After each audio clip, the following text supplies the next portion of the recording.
Hi my dear student, সবাই আশা করি ভালো আছো। তো এই লকডাউনের মধ্যে সবারই সময় বেশ ভালোই যাচ্ছে। তো আজকে আমরা যেটা আলোচনা করব সেটা হলো তরল পদার্থের গঠন ও ধর্ম।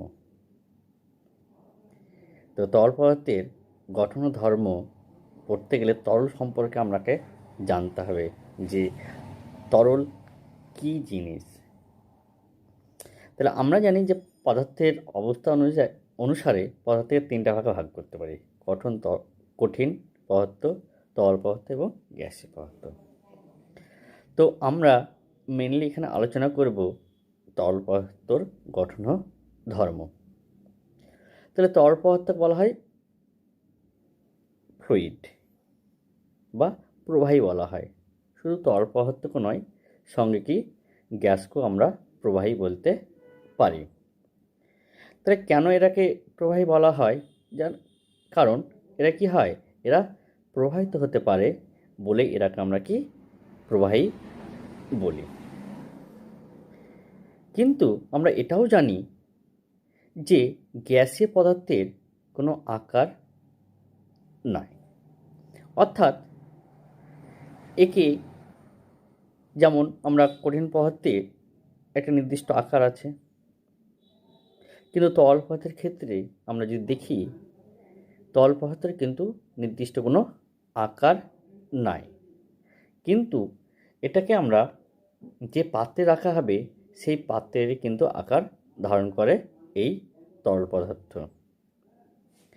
তাহলে মাই ডিয়ার স্টুডেন্ট, আমরা গ্যাসের ক্ষেত্রে পড়েছি যে আদর্শ গ্যাস হয়, তো সেই রকমই আমরা আদর্শ তরলটাও আমরা জানব যে আদর্শ তরল বলে আছে। তার আগে আমি একটা বলি যে আমরা যেমন কোনো গ্যাসকে যদি বা আমি যদি বেলুনের মধ্যে গ্যাসকে ঢুকিয়ে দিই, তাহলে সেটাকে যদি আমি আস্তে আস্তে চাপ দিই, তাহলে সেটা কী হবে, আকার বা আয়তন কী হবে, কমতে থাকবে। কিন্তু আমি যদি তরলকে নিই, তরলের ক্ষেত্রে সেটা কি সম্ভব? তরলের ক্ষেত্রে সেটা সম্ভব নয়। তাহলে তরলের ক্ষেত্রে এই যে ধর্মটা, এই ধর্মটাকে আমরা কি বলবো, ইনকম্প্রেসিবল, বা বাংলা যদি বলি অসংনম্য। এইটা আবার কি শব্দ? তাহলে এইটা যদি আমরা একটু ভেঙে বলি, যে আমরা একটু আগে বললাম যে তরল পদার্থকে আমি যদি কোনো জিনিসের মধ্যে বা আমরা যদি তরলকে চাপ দিই, ওর কিন্তু আকার আয়তনে কোনো কিন্তু বা ভরের কিন্তু পরিবর্তন আমরা করতে পারবো না।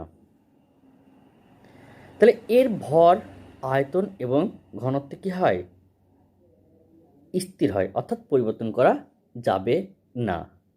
তো এই তরলে এই ধর্মটাকে আমরা কি বলতে পারি, অসংনম্য বা ইনকম্প্রেসিবল বলতে পারি।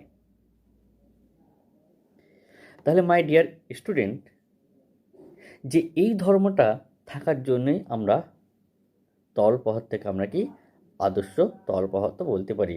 অর্থাৎ যে তরলে এই ধর্ম বর্তমান, সেই ধর্মটাকে আমরা যদি তরলে দেখতে পাই, তবে তরলটাকে আমরা কি বলতে পারি, আদর্শ তরল বলতে পারি। তাহলে আমরা এর আগে মাই ডিয়ার স্টুডেন্ট নিউটনের যখন সূত্রগুলো যখন পড়তে গেছিলাম, তখন আমরা বল কাকে বলে, অর্থাৎ বলের ডেফিনেশন আমরা কিন্তু পড়েছি। সেইখানে কি বলা হয়েছিল, অর্থাৎ বাইরে থেকে যা প্রয়োগ করা হবে সেটাকে আমরা কি বলতে পারি, প্রযুক্ত বল বলতে পারি। কিন্তু বলটা কি আমার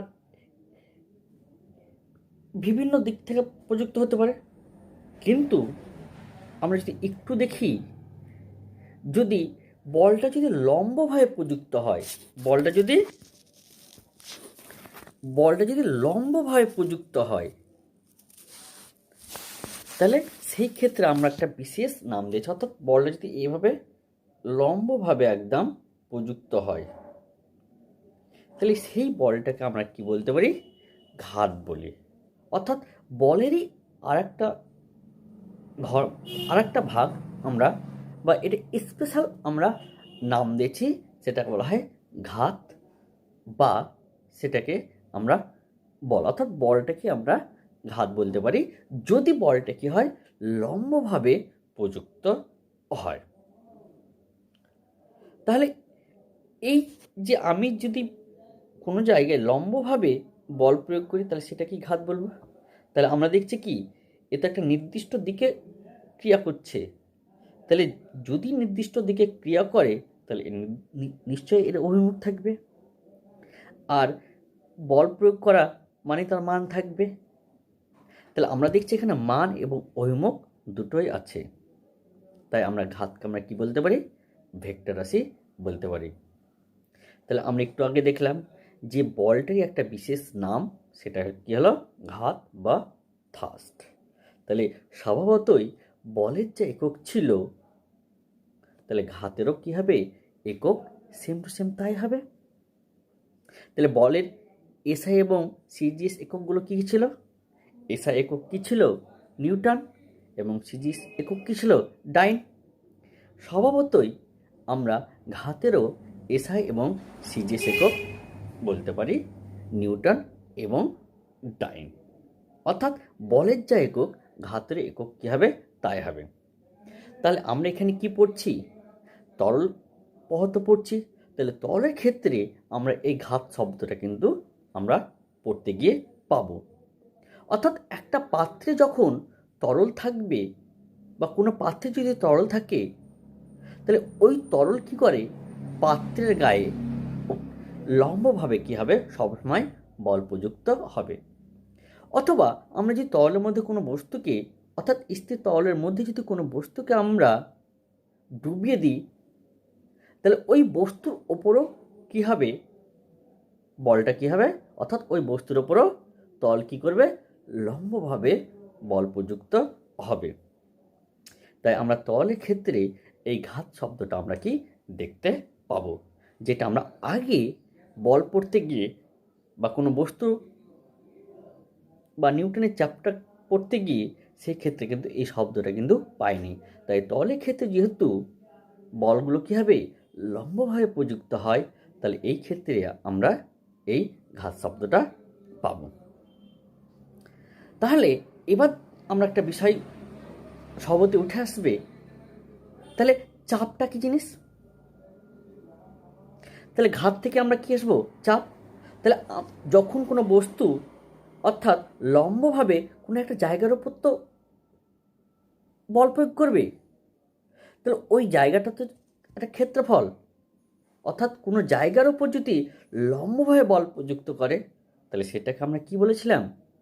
সেটাকে আমরা চাপ বলেছিলাম। তাহলে আমরা যদি, অর্থাৎ একক ক্ষেত্রফলের উপর বল যদি লম্বভাবে বল প্রয়োগ করে, তাহলে সেটাকে আমরা কি বলবো? চাপ বলবো। তাহলে চাপ সমান আমরা কি বলতে পারি? বল বাই ক্ষেত্রফল। তাহলে বলের একক কি? নিউটন। আর ক্ষেত্রফলের একক কি? Metre square. তাহলে আমরা কি বলতে পারি? নিউটন পার বর্গমিটার। এটাকে আমরা সংক্ষেপে আমরা কি বলতে পারি? পাস্কাল। এটা হলো কি? এসআই একক। তাহলে সিজিএস একক কী হবে? ডাইন বাই বর্গ সেমি। এর কিন্তু আলাদা নাম নাই। তাহলে আমরা দেখলাম যে পাস্কাল সমান সমান কি? নিউটন বাই বর্গমিটার। তাহলে আমরা কি বলতে পারি? 1 নিউটন বা একক ক্ষেত্রফলের ওপর, বা 1 বর্গমিটার ক্ষেত্রফলের ওপর যদি 1 নিউটন বল লম্বভাবে প্রয়োগ করে, তবেই সেটাকে আমরা কি বলতে পারি? 1 পাস্কাল। তাহলে মাই ডিয়ার স্টুডেন্ট, তাহলে এখানে আমাকে যেটা বুঝতে হবে ভালো করে, যে চাপ এবং ঘাতের মধ্যে কিন্তু সম্পর্কটা কি, বা চাপ এবং ঘাতের মধ্যে পার্থক্যই বা কী। তাহলে সম্পর্কটা তাহলে কী হবে? যে ঘাত সমান সমান কি? চাপ ইন্টু বা চাপ সমান কি বলতে পারি, ঘাত ইন্টু ক্ষেত্রফল। ওকে মাই ডিয়ার স্টুডেন্ট, আজ এতটাই থাকলো, এতটা পড়ো, বাকি আমরা নেক্সট চ্যাপ্টার পড়বো। Bye, good by.